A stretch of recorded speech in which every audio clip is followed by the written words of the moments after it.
जुनून गजल, गजलों की है ये हलचल, गर गर सा दिल और दिमाग है बेकल, गर गर सा उर्दू ज़बान तेरे हम सदके, सुर और ताल के खिल रहे कमल, जुनून गजल, जुनून गजल,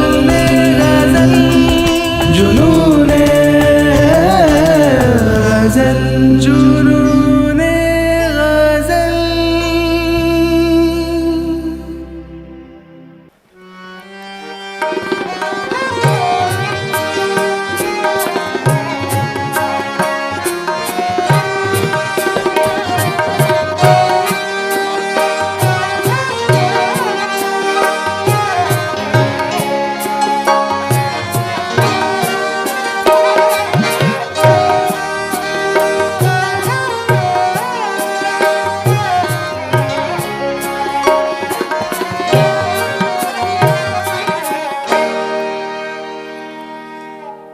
वाह क्या बात है, बहुत खूब, क्या जलवा, क्या जुनून।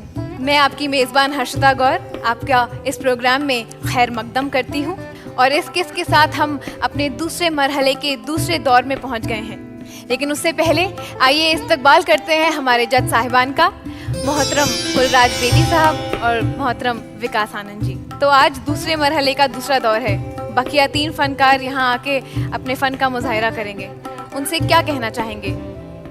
यही कहना चाहूँगा कि जंग है और उस जंग के अंदर बिल्कुल रूहानी तरीके से और अपने जहन पर काबू रख करके उनको मुकाबला करना है।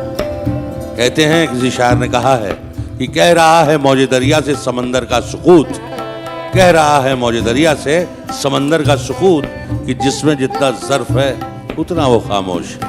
बहुत खूब। विकास जी, आप क्या मशवरा देना चाहेंगे या कुछ कहना चाहेंगे हमारे उम्मीदवारों से? कहते हैं कि मंजिल अपने आप करीब नहीं आती, कामयाबी अपने आप करीब नहीं आती। कामयाबी हासिल करने के लिए आपको आगे बढ़ना पड़ेगा। बहुत खूब। चलिए इसी के साथ आगाज करते हैं इस किस्त का। आप तो हमारी रिवायत से बखूबी वाकिफ हैं। हम हर किस्त किसी शायर के नाम मंसूब करते हैं। तो आज की हमारी ये किस्त जिस शायर के नाम मंसूब है, जी हाँ, मैं बात कर रही हूँ मिर्ज़ा दाग देलवी की। आइए एक नज़र डालते हैं उनके हालात ज़िंदगी। दाग 25 मई 1831 को दिल्ली में पैदा हुए। अभी 6 साल ही के थे कि उनके वालिद नवाब शमसुद्दीन खां का इंतकाल हो गया। आपकी वालिदा ने बहादुर शाह जफर के बेटे मिर्जा फखरू से शादी कर ली। इस तरह दाग किला मोहल्ला में पारियाब हुए। उनकी परवरिश वहीं हुई। बहादुर शाह जफर और मिर्जा फखरू दोनों ज़ौक़ के शागिर्द थे, लिहाजा दाग को भी ज़ौक़ से फैज़ हासिल करने का मौका मिल गया। दाग की ज़बान बनाने और संवारने में यकीनन ज़ौक़ का बड़ा हिस्सा था। गदर के बाद रामपुर पहुँचे, जहाँ नवाब कल्ब अली खां ने दाग की कदरदानी फरमाई और बाकायदा मुलाजमत देकर अपनी मुसाहिबत में रखा। इकबाल, जिगर मुरादाबादी जैसे बड़े शायर दाग के शागिर्दों में शामिल थे। सन 1905 में फालिज की वजह से हैदराबाद में वफात पाई। तो आपने देखा उनकी हालात ज़िंदगी और उनकी शख्सियत के बारे में। अब मैं बुलाना चाहूँगी हमारे मेहमान फनकार जनाब हर्ष व्यास को कि वो आएं और उन्हें खराज अकीदत पेश करें। वो जो हम में तुम में करार था, वो जो हम में तुम में करार था, तुम्हें याद हो कि न याद हो, वो जो हम में तुम में करार था, तुम्हें याद हो कि न याद हो, वही आने वादा निभाह का, वही आने वादा निभाह का तुम्हें याद हो कि न याद हो वो जो हम तुम में करार था।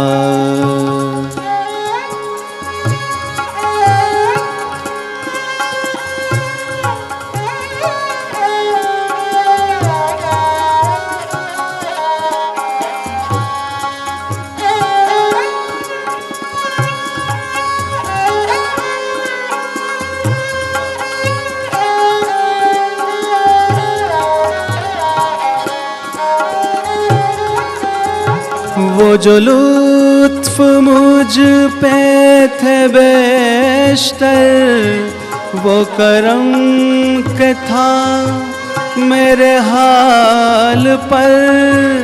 वो जो लुत्फ मुझ पे थे बेशतर वो करम के था मेरे हाल पर। मुझे याद सब है ज़रा ज़रा मुझे याद सब है ज़रा ज़रा। तुम्हें याद हो कि न याद हो वो जो हम तुम में करार था। तुम्हें याद हो कि न याद हो वो जो हम तुम में करार था। तुम्हें याद हो कि न याद हो वही आने वादा निभाह का। तुम्हें याद हो कि न याद हो वो जो हम तुम में करार था। मैं आप सभी को ये बता देना चाहती हूँ कि ये दूसरे मरहले की शुरुआत है और इसके बाद कौन महफूज हलके में पहुँचेगा और कौन खारिज होगा इसका ऐलान पहले मरहले और दूसरे मरहले के नंबरों को मिलाकर किया जाएगा। तो इसी के साथ बुलाती हूँ अपने पहले फनकार को, आदित्य सिंह गौर। तो आदित्य जी, सबसे पहले तो ये बताइए कि आपको दूसरे मरहले में पहुंचकर कैसा लग रहा है? मुझे बेहद खुशी है कि मैं दूसरे मरहले में पहुंचा हूं। काफ़ी अच्छे फ़नकार हैं यहाँ पर और गाने में मज़ा भी आ रहा है। सामने इतने गुणीजन भी हैं जिनसे काफ़ी कुछ सीखने को मिल रहा है, तो मैं काफ़ी खुश महसूस कर रहा हूँ।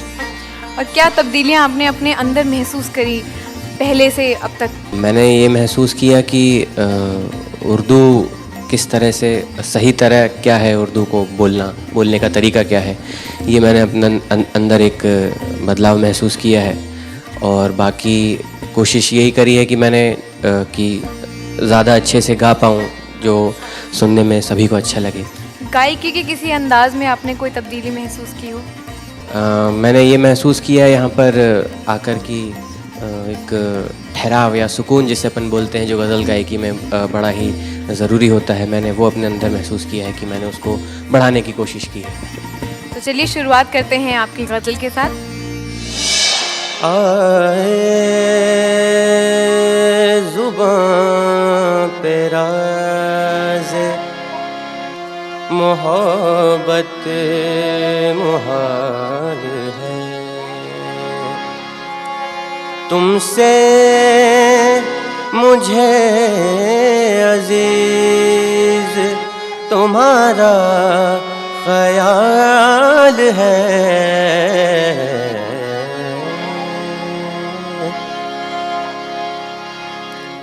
यार की कोई खबर लाता नहीं, यार की कोई खबर लाता नहीं, दम लबों पर है निकल जाता नहीं, यार की हो यार की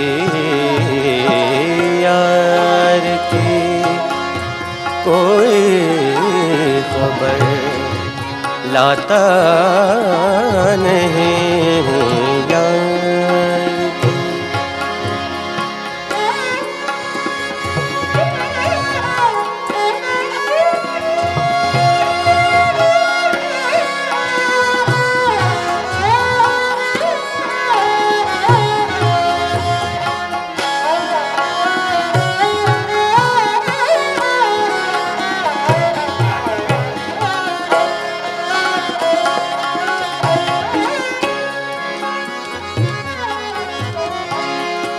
दिल गया ताकत गई सब कुछ गया, दिल गया ताकत गई सब कुछ गया,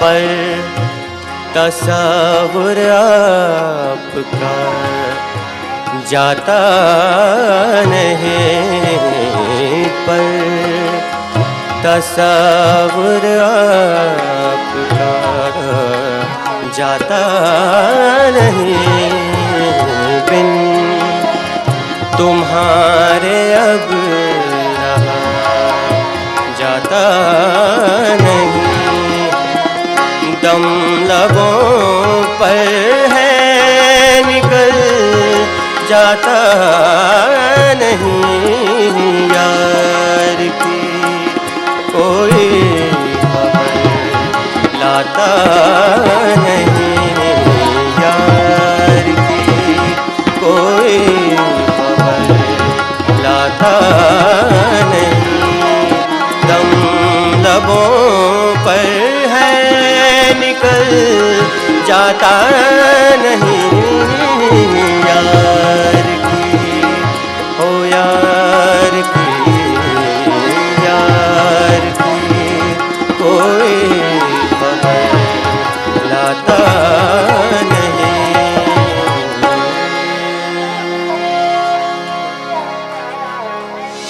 चलते हैं जज साहिबान के पास। तो जज साहिबान, आपने इनकी गायकी में कोई ठहराव और कुछ तब्दीलियां आपने महसूस करी जो आई हो पहले मरहले से अब तक? देखिए, एक बहुत उम्दा गज़ल सराय हैं, लेकिन इनकी शख्सियत के बारे में आज कुछ कहना चाहूँगा। ये एक बहुत शातिर, बहुत समझदार, ज़हनियत को अपनी बिल्कुल काबू में रख के बहुत उम्दा गायक हैं, गुलकार हैं, गज़ल सराय हैं, क्योंकि इनको मालूम है कि कहाँ सांस छोड़नी है, कहाँ पकड़नी है, कहाँ हरकतें लेनी है, कहाँ मेरी सांस खाली पड़ रही है और उस हिस्से से कैसे गुजर के जाना है।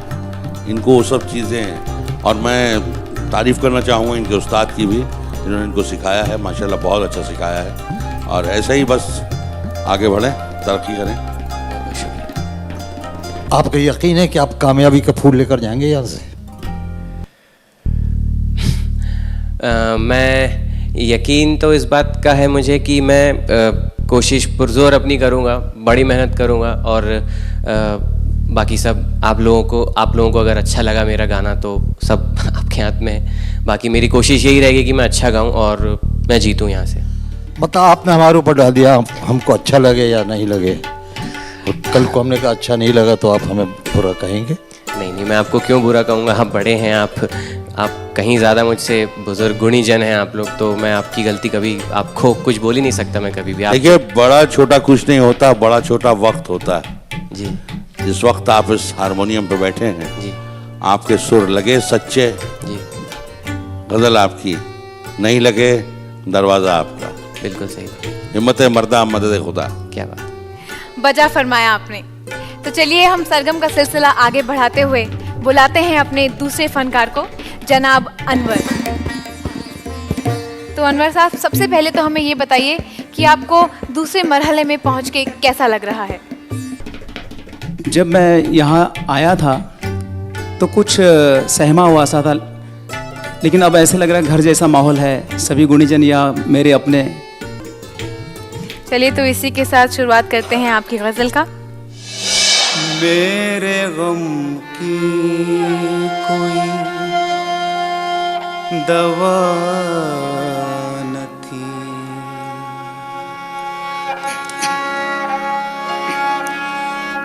मेरे गम की कोई दवा न थी, मेरे गम की कोई दवा न थी, तेरे आने की भी सदा न थी, तेरे आने की भी सदा न थी, मेरे गम की कोई दवा न थी, मेरे गम की कोई दवा न थी।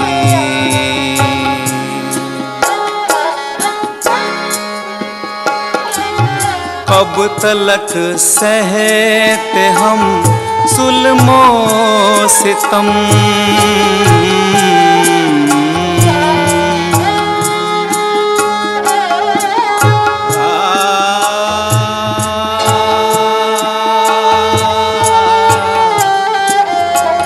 इस ज़माने की इम्तिहान थी,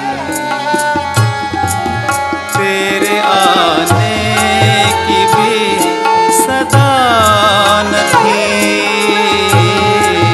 तेरे आने की भी सदा न थी,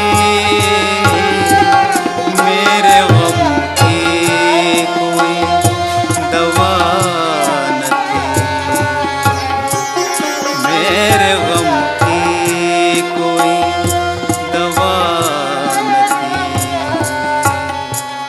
मेरे गम की, मेरे गम की, मेरे गम की।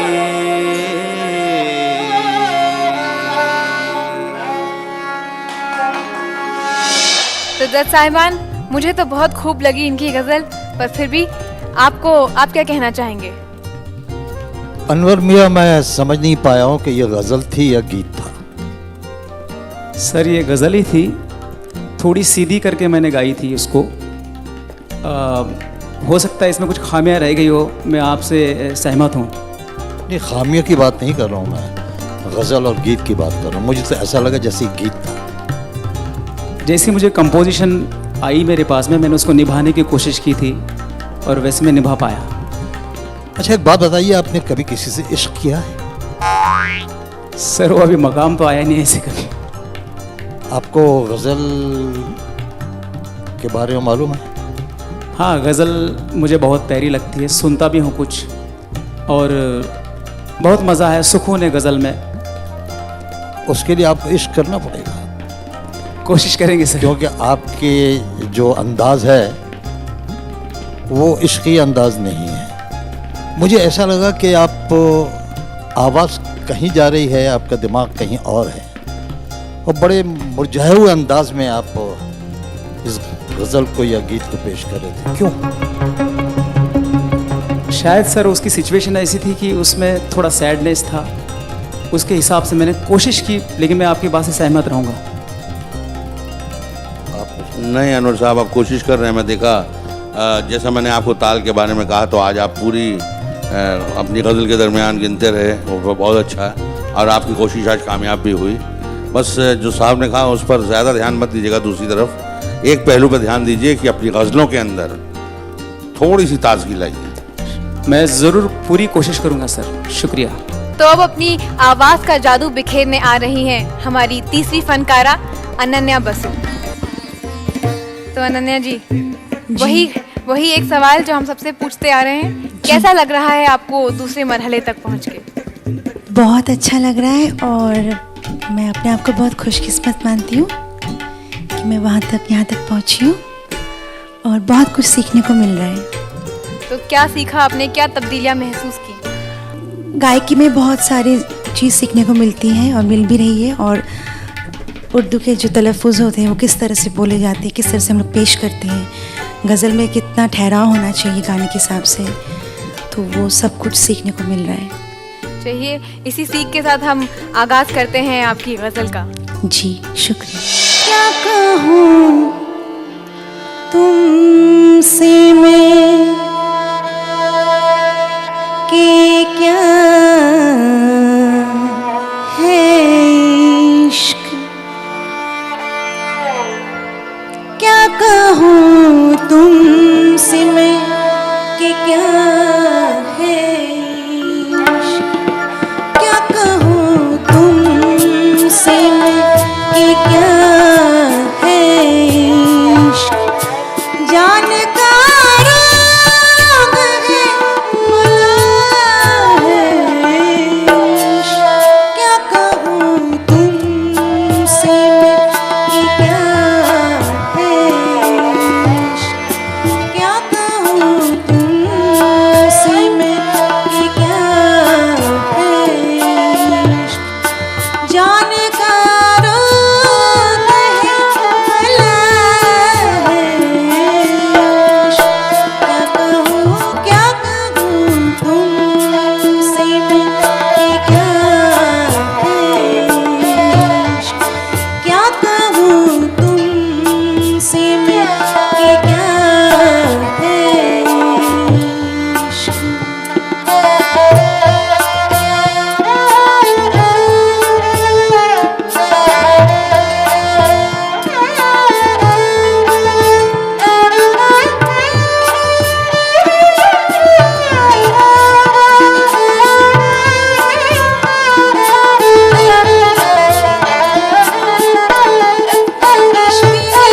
इश्क है जहाँ देखो,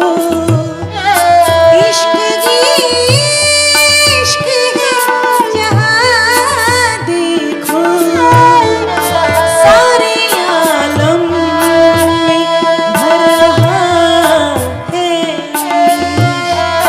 सारे आलम में भर रहा है,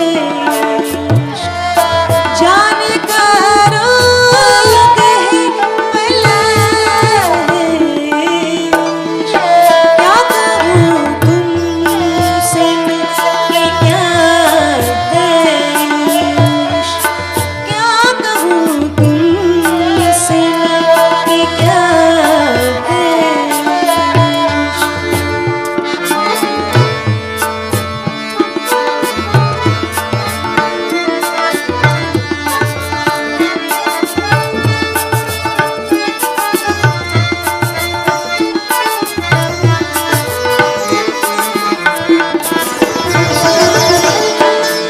इश्क माशूक, इश्क आशिक है, इश्क माशूक, इश्क आशिक है, इश्क माशूक, इश्क आशिक है, यार अपना है, यार अपना है,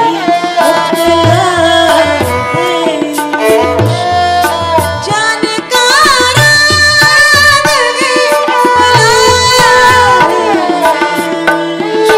क्या कहूँ तुमसे मैं कि क्या है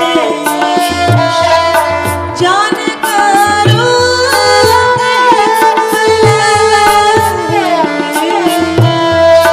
क्या कहूँ तुमसे मैं कि क्या है, क्या कहूँ तुमसे मैं कि क्या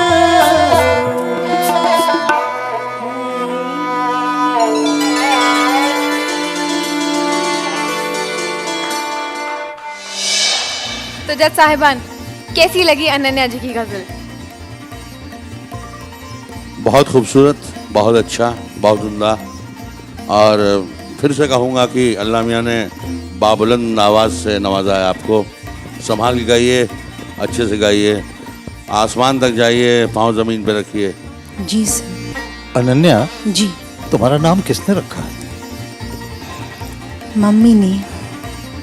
क्यों पापा ने नहीं रखा? हाँ? पापा ने पहला कुछ और सोचा था।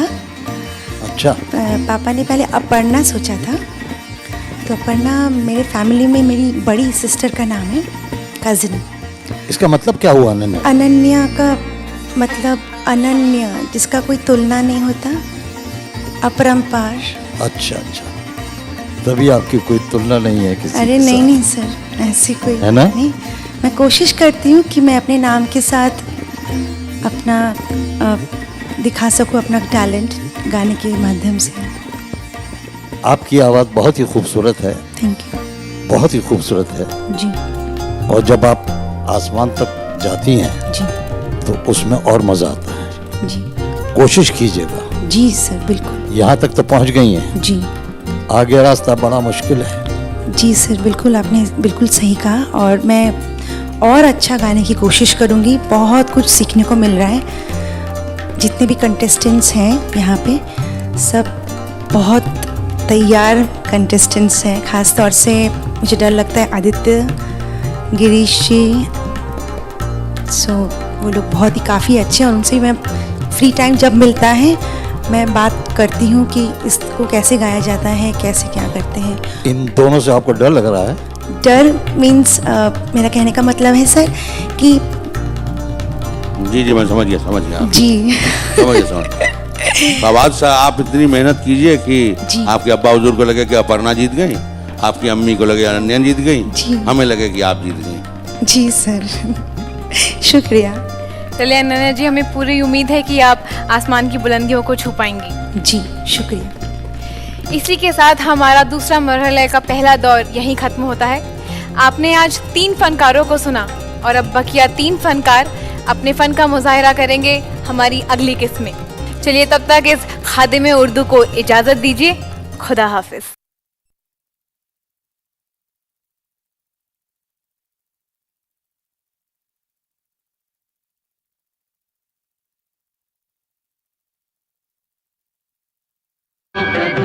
निवारिणि हे सर्वमंगलकारिणि हे चंडमुंड विदारिणि तू शुंभ निशुंभ संहारिणि हे महिष दानव मर्दिनि काली है तू ही कपालिनी हे मातु सृष्टि से जन करे तू ही दानवों का कलन करे दुर्गा तू ही लक्ष्मी तू ही सरस्वती का स्वरूप है कण कण में तू ही समाई है तू ही छाव है तू ही धूप है हे सर्वशक्ति नमस्तुते तू ही योग भक्ति नमस्तुते नमस्तुते नमस्तुते नमस्तुते नमस्तुते। मुख्तलिफ बीमारियों के बारे में आपके हर सवाल का जवाब देंगे हमारे माहिर डॉक्टर। बताएंगे आपको सेहतमंद जिंदगी का राज, ताकि आप बदल सकें अपने जीने का अंदाज। सवाल पूछने के लिए आप हमारे नंबर पर कॉल कर सकते हैं। हेलो डॉक्टर, हर जुमेरात शाम 4 बजे बराह रास्त सिर्फ डीडी उर्दू पर।